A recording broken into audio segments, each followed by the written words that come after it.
السلام علیکم حسان صاحب۔ وعلیکم السلام ورحمۃ اللہ علیہ۔ جارج صاحب کیا حال چال ہیں؟ الحمدللہ قبلہ، آج کل تو آپ بہت جلدی جلدی آ رہے ہیں، کیا خیریت تو ہے؟ بھائی سوالات ایسے ہیں کہ میرا جی جاتا ہے کہ آپ سے ان تمام اہم سوالات جو ہیں ان کا جواب طلب کروں اور کچھ سیکھوں اور کچھ سکھاؤں، تو اس سلسلے میں مجھے آنا ہی پڑتا ہے، کیا کریں۔ باصر و چشم قبلہ، تو پھر آپ اپنے سوالات پیش کیجئے۔ بھئی آج کے سوال تو کچھ ذرا سے آپ کی نظر میں تو شاید ٹیڑھے ہوں گے، لیکن ہماری نظر میں تو یہ بالکل سیدھے سادے اور حق پر مبنی سوال ہیں، تو اگر آپ اجازت دیں تو میں سوال کرتا ہوں۔ قبلہ بسم اللہ۔ پہلا سوال یہ ہے کہ آپ لوگ کہتے ہیں کہ حضرت عیسیٰ علیہ السلام خدا تعالیٰ کے بیٹے ہیں۔ جہاں ہم کہتے ہیں، اب سوال یہ پیدا ہوتا ہے کہ اگر وہ خدا تعالیٰ کے بیٹے ہیں تو بھائی خدا کی بیوی کا تو نام بتائیے، نعوذ باللہ کہہ کے میں یہ کہتا ہوں، اس کا تو آخر آپ کو علم ہوگا۔ قبلہ میں سمجھتا ہوں کہ آپ نے اصل میں موضوع کو سمجھنے کی کوشش نہیں کی اور اعتراض کرنے میں جلدی کی ہے، اور آپ کے ذہن کے پیچھے جو آیت ہوگی اس وقت، جہاں تک میں سمجھ سکتا ہوں، وہ قرآن مجید کی سورہ اخلاص ہوگی، جس میں یہ کہا گیا ہے کہ قل هو اللہ احد، کہہ دیجئے کہ اللہ ایک ہے، اللہ الصمد، اللہ بے نیاز ہے، لم یلد، وہ جنتا نہیں ہے، ولم یولد، اور وہ جنا نہیں جاتا ہے، ولم یکن لہ کفوا احد، اور اس کا کوئی رشتہ دار نہیں ہے۔ اور جہاں آپ نے یہ بیوی کا سوال کھڑا کیا ہے، وہاں آپ کے ذہن میں یہ دو آیتیں ہو سکتی ہیں۔ ایک سورہ جن کی آیت نمبر 3 ہے، جس میں یہ کہا گیا ہے کہ وَأَنَّهُ تَعَالَى جَدُّ رَبِّنَا، کہ وہ پاک ذات، وہ اونچی ذات، وہ ہمارا رب، وہ بہت بڑا ہے، مَتَّخَذَ صَاحِبَةً وَلَا وَلَدًا، اور نہ اس نے کوئی بیوی اپنے لیے اختیار کی ہے اور نہ ہی بیٹا۔ ایک اور جگہ یعنی سورہ انعام کی آیت نمبر 100 اور 101 میں یہ کہا گیا ہے کہ وَجَعَلُوا لِلَّهِ شُرَكَاءَ الْجِنَّ، انہوں نے اللہ کے لیے شریک بنا لیا جنوں کو، وَخَلَقَهُمْ، اور انہوں نے ان کو اس نے پیدا کیا، وَخَرَّقُوا لَهُ بَنِينَ وَبَنَاتٍ، اور انہوں نے اس کے لیے بیٹے اور بیٹیاں بنا لیں، بغیر علم، جس کا انہیں کوئی علم نہیں ہے۔ سبحانہ وتعالی عما یصفون، وہ ذات پاک ہے اور بلند و بالا ہے جو چیز اس سے وہ منسوب کرتے ہیں۔ بدیع السماوات والارض، وہ زمین و آسمان کا پیدا کرنے والا ہے۔ انا یکون لہ ولد ولم تکن لہ صاحبۃ، کہ اس کی بیوی، اس کا بچہ کیسے ہو سکتا ہے جب اس کی بیوی نہیں ہے۔ وخلق کل شیء، اور اس نے ہر چیز کو پیدا کیا ہے۔ وہو بکل شیء علیم، اور وہ ہر چیز کو جاننے والا ہے۔ جارج صاحب آپ نے میرے منہ کی باتیں چھین لی ہیں، اور یہی وہ آیات ہیں جن پر ہمارا پختہ یقین ہے۔ جی، لیکن آپ نے غور نہیں کیا کہ ان آیات میں کہیں عیسائیوں کا کوئی تذکرہ نہیں ہے، بلکہ پہلی آیت جو میں نے آپ کے سامنے پڑھی، سورہ اخلاص پوری کی پوری، وہ مشرکین مکہ سے خطاب ہے۔ اس کے بعد سورہ جن جو ہے، اس کی اگر آپ پہلی دو آیات پڑھ لیں تو آپ کو معلوم ہوگا کہ جنوں کا تذکرہ ہے۔ ظاہر ہے کہ ہم کم از کم انسان ہیں، جنوں میں ہمارا شمار آپ نہیں کیجئے۔ سورہ انعام میں آپ نے دیکھا کہ کہا کہ اس کے بیٹے اور بیٹیاں بنا دی گئی ہیں، اور ہم تو صرف ایک بیٹے کا تذکرہ کرتے ہیں، نہ ہم بہت سارے بیٹوں کا کہتے ہیں، نہ بیٹیوں کا۔ اس لیے یہ سوال کہ صاحب اس کی جب بیوی نہیں ہے تو بچہ کیسے ہو سکتا ہے، یہ یہاں سے ماخوذ ہے۔ لیکن قبلہ میں اس کا جواب بالکل سیدھا سادہ سا یہ دینا چاہتا ہوں کہ یہاں پر جو لفظ استعمال کیا گیا ہے وہ ولد استعمال کیا گیا ہے، کہ خدا کا کوئی ولد نہیں، اور ہم بھی اس چیز کو مانتے ہیں، لیکن ہم حضرت مسیح کو ابن کہتے ہیں اور ولد نہیں کہتے۔ وہ جسمانی بیٹے نہیں ہیں، ہم روحانی مفہوم استعمال کرتے ہیں۔ نہیں تو آپ چاہے روحانی مفہوم استعمال کریں، لیکن جب آپ یہ کہہ دیتے ہیں، اگر یہ کسی طریقے سے یہ بات مان لی جائے کہ خدا کے بیٹا پیدا ہوا ہے، جی، تو آپ دراصل خدا کو نعوذ باللہ حیوان نہیں بنا دیتے؟ نہیں قبلہ، حیوان تو بنانے کا سوال اس وقت پیدا ہوتا ہے جب ہم یہ کہیں کہ وہ اس طرح سے جسمانی بیٹے ہیں جیسے کہ ہم اور آپ پیدا ہوئے ہیں۔ لیکن جب ہم یہ کہہ رہے ہیں کہ یہ روحانی معنی میں استعمال ہوا ہے، اور بلکہ میں آپ کو دعوت دیتا ہوں کہ اگر آپ پوری بائبل میں سے کوئی ایک آیت ایسی پیش کر دیں جس میں اس قسم کے تعلقات کا تذکرہ ہو خدا کا، کہ کسی مرد کسی عورت کے ساتھ اس نے وہ تعلقات قائم کیے جو مرد اور میاں اور بیوی میں ہوتے ہیں، تو میں آپ کو دعوت دیتا ہوں کہ آپ ایسی کوئی آیت پیش کیجیے، اور آپ قطعاً پیش نہیں کر سکیں گے۔ تو پھر آپ بیٹا کیوں کہتے ہیں؟ سوال تو یہ ہے۔ ہاں، یہ آپ کا سوال یہ صحیح ہے کہ صاحب ہم بیٹا کیوں کہتے ہیں، ہم اور کیوں کچھ نہیں کہتے تھے، تو اس کا جواب یہ ہے کہ پہلے تو نئے عہد نامے کے مصنفین نے آپ حضرت مسیح کو اس لقب سے یاد کیا ہے، پھر حضرت یحییٰ نے آپ کو خدا کا بیٹا کہا، جبریل فرشتے نے آپ کی پیدائش سے پیشتر آپ کو یہی لقب دیا، خود خداوند رب العالمین نے مسیح کو بپتسمہ دیتے کے موقع پر اور پھر پہاڑ پر آپ کی صورت بدل جانے پر آپ کو بیٹا کہا۔ ظاہر ہے کہ ہم نے یہ لفظ خود ایجاد نہیں کیا ہے، ہم تو اپنی کتاب کی پیروی کرتے ہوئے اور اپنے خدا کی پیروی کرتے ہوئے یہ الفاظ استعمال کرتے ہیں۔ نہیں، دیکھیں سوال یہ ہے کہ یہ جو عقیدہ ہے کہ اگر خدا کی اولاد ہے تو میں سوچتا ہوں کہ اگر آپ نے یونانی تاریخ کا مطالعہ کیا ہو تو وہاں پر آپ کو یہ جو خیال ہے وہ ملتا ہے کہ ان کے ہاں دیوتاؤں کی اولاد ہوا کرتی، تو وہ اس طرح سے تو نہیں ہے یہ؟ آپ یہاں تک تو آپ کی بات صحیح ہے کہ یونانی ایسی چیز مانتے تھے، لیکن یہ بات صحیح نہیں ہے کہ کم از کم عیسائیوں نے یہ عقیدہ جو ہے یہ یونانیوں سے لیا، کیونکہ آپ نے چونکہ تاریخ کا حوالہ دیا ہے تو اس لیے میں آپ کی توجہ تاریخ کی اس حقیقت کی طرف مبذول کراتا ہوں کہ جناب مسیح کے پہلے حواری تمام کے تمام یہودی تھے، کوئی بھی یونانی نہیں تھا، اور یہودی پکے موحد ہوتے ہیں، وہ مجھ سے اور آپ سے زیادہ توحید پرست ہیں۔ ظاہر ہے کہ وہ اس قسم کی بات تو نہیں کر سکتے تھے کہ یونانیوں سے جا کے متفق ہو جاتے، لہٰذا یہ آپ کا سوال جو ہے اگر آپ نے چونکہ تاریخ کا حوالہ دیا ہے اس لیے تاریخ کی حقیقت پر تو قطعاً مبنی نہیں ہے۔ میرا خیال ہے آپ اگر کچھ اور سوال کوئی پیش کریں تو زیادہ مناسب رہے گا۔ جارج صاحب، اگر خدا کے لیے لفظی طور پر بیٹا ماننا خدا کی طرف ان نقائص کو منسوب کرنا ہے جو عموماً انسانوں میں پائے جاتے ہیں، کیا آپ اس سے متفق نہیں؟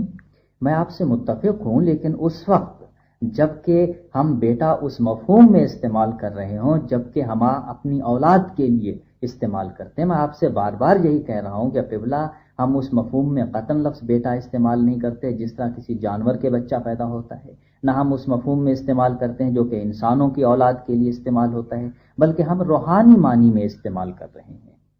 اگر آپ خود بائبل پر غور کریں، کتاب مقدس کا مطالعہ کریں تو آپ کو خود یہ ملے گا کہ کس طرح سے روحانی مفہوم پایا جاتا ہے۔ نہیں تو پھر اس کا مطلب ہے حضرت مسیح نے باپ کا جو لفظ استعمال کیا ہے تو وہ تو اسی معنوں میں کیا ہے جیسے خدا سب کا پروردگار ہے، تو آپ نے چونکہ انہوں نے باپ کا لفظ استعمال کیا اور آپ یہ سمجھ گئے کہ یہ ان کے بیٹے ہیں، ہم تو یہ کہتے ہیں کہ انہوں نے جس اس لفظ کا استعمال ان معنوں میں کیا ہے کہ خدا سب کا پروردگار ہے، اور ہم یہ بات مانتے ہیں۔ یہ تو صحیح ہے کہ خدا سب کا پروردگار ہے، لیکن اگر آپ پروردگار کے معنی میں استعمال کریں تو اس صورت میں صرف جناب مسیح کو خالصتاً خدا کا بیٹا یا اکلوتا بیٹا کہنے کا کوئی جواز نہیں رہتا۔ ہم یہ کہتے ہیں کہ آپ کو خدا کا بیٹا اس کام کی بنا پر کہا گیا ہے جو آپ نے اپنی زندگی کے زمینی ایام میں بطور منجی انجام دیا تھا۔ اسی کی طرف اشارہ کرتے ہوئے پولس رسول نے غلطیوں کے خط کے 2 باب کی 20ویں آیت میں یہ کہا کہ خدا کا بیٹا جس نے مجھ سے محبت رکھی اور اپنے آپ کو میرے لیے موت کے حوالے کر دیا۔ یہاں پر آپ دیکھتے ہیں کہ بیٹا اس لیے نہیں کہا گیا کہ صرف خدا ان کا پروردگار ہے، بلکہ اس خاص رشتے کو ظاہر کرنے کے لیے کہ کس طرح سے انہوں نے خدا کی مرضی پورا کرنے کے لیے اپنے آپ کو پست کیا اور موت بلکہ صلیبی موت گوارا کی۔ تو یہ انہوں نے جو اپنے آپ کو خادم کی صورت میں پست کیا، یہ اس کی طرف اشارہ ہے۔ کیا یہ کہنا کہ خدا نے اپنے آپ کو پست کیا اسے ذلیل کرنے کے برابر نہیں ہے جارج صاحب؟ نہیں قبلہ، ایسا نہیں ہے۔ پست کرنا اور ذلیل کرنا دونوں مختلف چیزیں ہیں۔ آپ خود صاحب اولاد ہیں، آپ بہتر جانتے ہیں کہ آپ اپنے بچے کے لیے جب آپ اس سے گفتگو کرتے ہیں کس طرح آپ اپنے آپ کو پست کرتے ہیں۔ آپ پڑھے لکھے آدمی ہیں، لیکن کیا آپ اپنے بچے کے آگے وہ زبان بولنا پسند کریں گے جو وہ نہیں سمجھ سکتا؟ آپ خود اس کے سطح پر اتر آتے ہیں اور آپ اس سے ویسی بات کرتے ہیں کہ بیٹے جلا بات چننا دلا ایڈل تو آؤ میری بات تو چنو۔ ظاہر ہے کہ آپ اپنے آپ کو اس کے لیے پست کر رہے ہوتے ہیں، لیکن آپ اس کی نظروں میں ذلیل نہیں ہو رہے ہوتے، بلکہ آپ اپنی محبت کا اظہار کر رہے ہوتے ہیں۔ یہ اپنے آپ کو پست کرنا ذلیل کرنا نہیں ہے، بلکہ محبت کا اظہار کرنا ہے، اور محبت قربانی چاہتی ہے اور قربانی دیتی ہے۔ محبت اپنی عزت کی فکر نہیں کرتی بلکہ محبوب کی فکر کرتی ہے، اور ہم یہی آپ کو سمجھانے کی کوشش کر رہے ہیں۔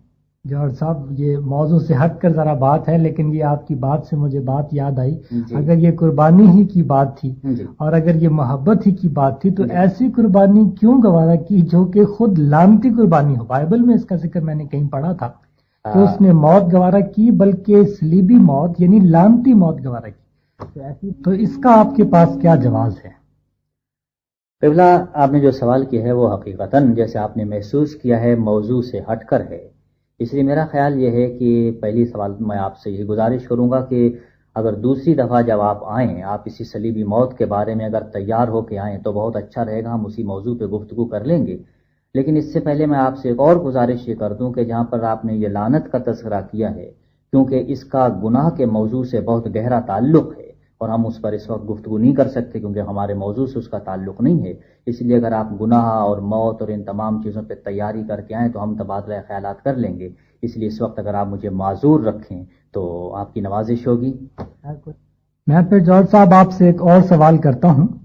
سوال یہ ہے کہ کیا آپ مسیح کو اس لیے خدا کا بیٹا کہتے ہیں کیونکہ ان کا کوئی انسانی باپ نہ تھا؟ نہیں قبلہ، یہ قطعاً نہیں۔ میں آپ کو پہلے بھی بتا چکا ہوں کہ ہم بیٹا قطعاً اس وجہ سے نہیں کہتے، کیونکہ اگر یہ جواز مان لیا جائے کہ ہم اس وجہ سے انہیں بیٹا کہتے ہیں کہ صاحب ان کا باپ نہیں تھا، تو اس صورت میں ہمیں ملک صدیق کو بھی بیٹا ماننا پڑ جائے گا، کیونکہ اس کے بارے میں بھی لکھا ہے کہ اس کا نہ کوئی آغاز ہے، نہ انتہا ہے، نہ اس کے باپ کا کچھ پتہ، نہ اس کی ماں کا کچھ پتہ۔ ہم اس بنا پر نہیں کہتے، اور آپ پھر مجھے اسی موضوع پر لانے کی کوشش کر رہے ہیں کہ چونکہ انسانی باپ نہیں تھا لہٰذا ہم خدا اسی مفہوم میں مانتے ہوں گے جس صورت میں انسان کا باپ ہوتا ہے۔ نہیں قطعاً نہیں قبلہ، بالکل نہیں، یہ وجہ نہیں ہے۔ جارج صاحب، کیا آپ نہیں مانتے کہ حضرت عیسیٰ انسان تھے؟ ہم بالکل مانتے ہیں، ہمیں اعتراف ہے اس حقیقت کا۔ تو اگر وہ انسان تھے تو پھر آپ انہیں خدا کس طرح کہہ سکتے ہیں؟ قبلہ، ہم یہ تو ضرور کہتے ہیں کہ وہ انسان تھے، لیکن آپ دو چیزوں میں فرق محسوس نہیں کر رہے۔ یہ کہ وہ انسان تھے اس کا میں نے اعتراف کیا، لیکن میں نے اس بات کا قطعاً اعتراف نہیں کیا کہ وہ صرف انسان تھے۔ آپ مجھ سے کہلوانا یہ چاہتے ہیں کہ چونکہ وہ صرف انسان تھے اس لیے خدا نہیں ہو سکتے، لیکن میں نے اس کا اعتراف کیا کہ وہ انسان تھے۔ ہاں، وہ انسان تھے، کامل انسان تھے، لیکن صرف انسان نہیں تھے، آپ خدا بھی تھے۔ اور قادر مطلق کو اس بات کی قدرت حاصل ہے کہ وہ اپنی عظمت کو گھٹا کر ہماری محدود انسانی زندگی کے تنگ دائرے میں لے آئے۔ ایک اور اس سلسلے میں بات پوچھنا چاہوں گا کہ اگر یہی بات ہے تو آپ یہ بتائیں کہ خدا اور انسان میں کوئی قدر مشترک ہے؟ جی ہاں، ضرور ہے۔ پہلے تو آپ کو یاد ہوگا کہ جب ہم الہام کے موضوع پر گفتگو کر رہے تھے اس وقت ہم نے اس پہ تبادلہ خیال کیا تھا۔ اس سلسلے میں آپ کے سامنے کچھ اور چیزیں پیش کرنا چاہتا ہوں۔ ایک تو آپ کے سامنے پہلے میں بائبل کی ایک آیت پیش کرتا ہوں، یعنی پہلی ہی کتاب اس کا پہلا ہی باب اس کی 26ویں آیت، جس میں یہ کہا گیا ہے کہ خدا نے انسان کو اپنی صورت پر اور اپنی شبیہ پر پیدا کیا۔ لیکن حسان صاحب، یہ ممکن ہے کہ آپ کہیں کہ چونکہ میں بائبل کو نہیں مانتا تو لہٰذا اس کا حوالہ پیش کرنا فضول ہے، اس لیے میں آپ کے سامنے ایک حدیث پیش کرتا ہوں۔ جامع صغیر میں یہ حدیث ان الفاظ میں آئی ہے کہ خلق اللہ آدم علی صورتہ، کہ اللہ نے آدم کو اپنی صورت پر پیدا کیا۔ یہ حدیث دوسری جگہ پر ان الفاظ میں وارد ہوئی ہے کہ لا تقبہ الوجہ، کسی کے چہرے پہ تھپڑ مت مارو، فإن اللہ خلقہ علی صورت الرحمن، کیونکہ اللہ نے اسے رحمان کی صورت پر پیدا کیا ہے۔ اسی حدیث کو شرح العقائد النصفیہ میں دو جگہ صفحہ 38 اور صفحہ 42 پر حاشیے میں پیش کیا گیا ہے، اور ان الفاظ کے ساتھ آئی ہے کہ ان اللہ تعالی خلق آدم علی صورتہ، تحقیق اللہ تعالی نے آدم کو اپنی صورت پر پیدا کیا۔ یہاں آپ ان حوالوں سے دیکھ سکتے ہیں کہ کتاب مقدس سے اور خود اسلام کی تعلیم سے یہ بات واضح ہے کہ خدا اور انسان کے درمیان قدر مشترک ہے، اور میں آپ سے پہلے بھی ایک دفعہ کہہ چکا ہوں کہ اگر یہ قدر مشترک نہ ہوتی تو الہام قطعاً ناممکن ہے، اور چونکہ یہ قدر مشترک ہے اس لیے ہمارا یہ کہنا کہ وہ انسان کامل تھے اور خدا کامل بھی تھے، انہوں نے اپنے آپ کو اس طرح سے محدود کیا کہ انسان کے درجے تک لے آئے، یہ ممکن ٹھہرتا ہے۔ اس لیے میرا خیال یہ ہے کہ اگر ہم یہاں پر تھوڑی دیر کے لیے رک جائیں اور اس کے بعد کسی اور موضوع پہ گفتگو کریں، تاکہ اس کے بعد جب ہم وہاں پہنچیں جہاں کچھ اور سوالات پیدا ہوں اور آپ یہ دیکھیں کہ یہ خدا کی عظمت کے خلاف ہے، تو وہاں پھر ہم اس موضوع پر دوبارہ گفتگو کر لیں گے۔ آپ کا کیا خیال ہے؟ بالکل ٹھیک ہے، میں تو سوچتا ہوں کہ اس طرح کی گفتگو جاری رہنی چاہیے۔ میں نے کافی کچھ باتیں سیکھی ہیں اور امید ہے کہ آپ نے بھی کچھ سیکھا ہوگا۔ جی ہاں، میں ضرور آپ سے سیکھ رہا ہوں، کم از کم آپ کے سوالات سے مجھے خود اپنے مذہب کے بارے میں سوچنے اور سمجھنے کا موقع مل رہا ہے، کیونکہ اس طرح سے مجھے خود مطالعہ کرنا پڑتا ہے، اپنا بھی اور آپ کا بھی، کہ میں آپ کو کس طرح سے سمجھاؤں۔ اور میں آپ کو یقین دلاتا ہوں کہ اگر آپ نے کوئی ایسا سوال کیا جس کا میرے پاس کوئی جواب نہ ہوا، یا میں نے سمجھا کہ آپ ایسا جواب کر رہے ہیں جو بالکل حقیقت پر مبنی ہے، تو میں اس کے آگے ہتھیار ڈالتے ہوئے قطعاً نہیں ہچکچاہٹ محسوس کروں گا۔ جی بہت مہربانی، خدا حافظ۔ خدا حافظ۔ Thank you.